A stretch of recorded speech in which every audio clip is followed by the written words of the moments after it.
The first day of kindergarten can be one of the most traumatic experiences for a child and their parents, but it does not have to be if you're prepared. Joining us now, UW professor Beth Graue, who is an expert on kindergarten readiness. Thanks for being with us today. Thanks for having me. What are some things that parents can do to make sure their little one is ready for full-time school? I think making them as self-sufficient as possible is one of the very best things you can do. So making sure that they know how to put their clothes on, they know how to put their backpack on, they can open their backpack and close it, know how to ask to go to the bathroom, know how to get their clothes off and on when they go to the bathroom. Just being a self-sufficient child will help build all kinds of confidence in almost every other direction. So that's one of the basic things. I'm going to defer most of this interview to this man who's gone through this once now and about to again. I have a aspiring or a rising first grader and a rising 4K. So you talk about self-sufficiency on the part of the kids. How do the parents react to this? How should they prepare themselves?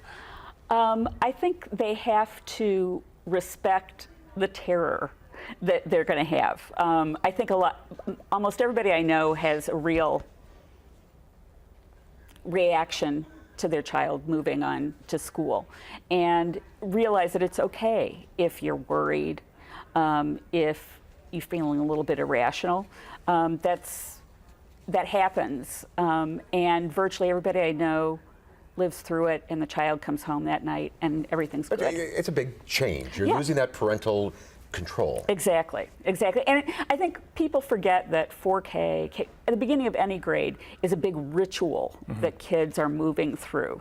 And so it's going to change your relationship to the children in big ways too. So our son has started to voice a little concern about meeting his teacher. And that's how, and he's actually vocalizing it, which has been great. And we've been stopping to try and pay attention. How should we be reacting to this?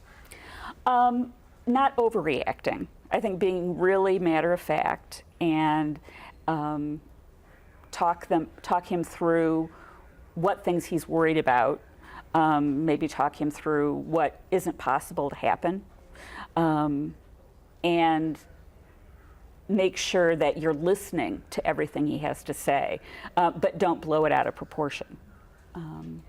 So the first day is done, and let's say things didn't go well. How do you get the second day in? That I think being endlessly positive, and reminding your son or daughter that everybody has ups and downs. Some people start off more slowly than others, and then remind them all the things that are exciting that could happen, the new friends, the new toys, the new activities, new skills they're going to learn. You speak from experience, right? Yes, I not only as a former teacher, but also having 2 children of my own. What did you experience? I was a mess with my first son. I sobbed and I sobbed and I sobbed. And it was like this out-of-body experience. The kindergarten teacher in me was thinking, what is the matter with that woman? But the mother in me was like, this is my baby. And by the time the bus rounded the corner, I was okay. It was just kind of that transition. How'd you do?